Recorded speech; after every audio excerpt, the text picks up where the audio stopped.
and thank you so much for having me. I have to tell you that the short film, Journey of a Waterman, did not come together easily, and it was from definitely a crazy idea. Why not align the surf community with the aquaculture community in a way in which it would be very impactful, because this community has been protesting aquaculture ever since it started to grow. We started to look for a surfer, and it wasn't easy. We interviewed dozens of surfers, male and female, looking for someone who was engaged in the environment, but really at the end of the day was looking for something more than just a sticker on the board. And it was interesting as we started this journey, because I can tell you that there was one phrase essentially that really brought it all down, to boil it down for me, and that was from Samuel Pucha's pilgrimage in 1613. The Arabians to him were like out of the desert, were like fishes out of water. And Jamie Mitchell, who we chose, who was the most decorated paddleboarder and big wave surf champion in the world, was out of water.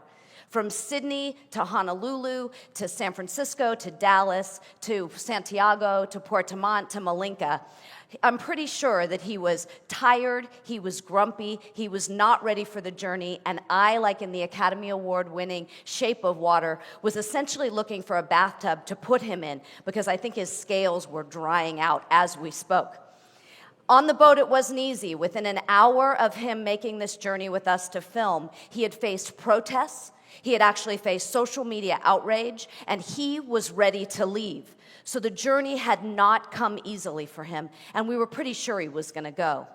And then something happened as he approached the Verlasso salmon site 2 hours south of Malinka.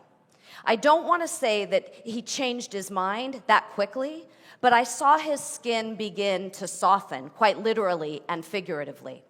And what happened with surfers was something that's really fascinating. They are extremely passionate, and they are very curious, and they are courageous. This is a guy who literally surfs on 100-foot waves. And he started to ask questions.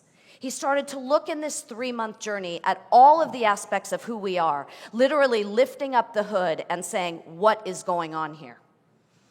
And he was cautious, he was worried, and that made sense. His sponsorships were in jeopardy. Not only were his sponsorships in jeopardy, but his community was completely protesting against him. And he kept saying, all I have is my reputation. Why would I stand behind aquaculture? And yet, when he was in the water, he felt better.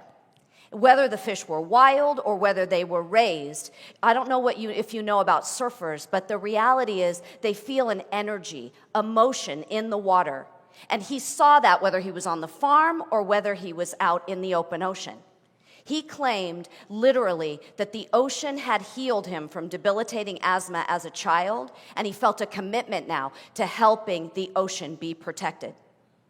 He was seeing two extremes, quite frankly.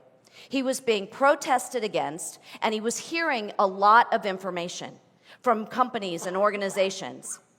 He was confused and conflicted by those extremes, because when he was on the farms with us, he saw something that we see, something so beautiful, something so impactful, and something exceedingly important. But let me tell you, even after months of the journey, months on farms seeing the good and the bad, he wasn't convinced. But here's the thing about surfers. They balance everyday risk and reward. Think about a guy facing a 100-foot wave. Obviously, he's calculating positive risk-taking in order to determine what to do. They get up on that wave, and then they take the risks, and they go into it. But our guy, he wasn't convinced until he got here to Pacifico Aquaculture off of the coast of Isla Todos Santos on the other side of Ensenada in Baja California, Mexico. And why? Because he had passed this farm for nearly a decade every single day on the way to the Killers Waves for the World Surf League Big Wave Championships. He lived in harmony with aquaculture without ever even knowing it. And that's when he literally came full circle. He swam with the true striped bass. He looked at the nature preserve. He tasted the water. It tasted the same as exactly over on the other side of the island where he had been, over and over again. He swam with the fish, and they surrounded him in the same way as they do when he's out in the water paddling in Hawaii. and he started to connect the dots. And this is where things got really exciting, because surfers, if they're nothing, they are passionate, and they believe in what they do, and they sacrifice every single day in order to get there. And when this guy turned it on, let me tell you something. He turned it on in terms of 20 million followers strong. And here's what happened. First, he invited us to the World Surf League's Pipe Masters Championship on the North Shore of Oahu. But we weren't just there to film and sit on the beach. We went to the Quicksilver House and spoke to other surfers and got the endorsement of Quicksilver behind this movie and behind Aquaculture. He took us to Surfline, the largest wave prediction model, and talked to them about a campaign. We took our fish out of water to Sina in the snow, and he got off the plane in his flip-flops. He was freezing, he was cold, but I think those of you that were there know that the premiere, he did a good job. And then we took him to South by Southwest and to paddleboarding championships and the outdoor retailer show where the film was shown. And then as spring turned into summer, we took him to the Aspen Food and Wine Festival, where over 50 press and thought leaders met, along with, believe it or not, because there wasn't enough tension, Lance Armstrong, and they talked about aquaculture together. It had been quite a year. And the results were astounding. There have been over 1 million views on this short film and over 40 million impressions. We were changing the narrative.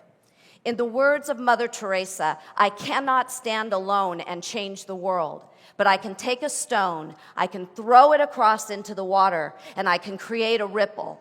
And with that ripple, let me tell you what Jamie's doing. Right now, he is standing at the World Oceans Gala with Prince Albert's Foundation talking about aquaculture. So you've got the stone. Toss it across the water and create your ripple.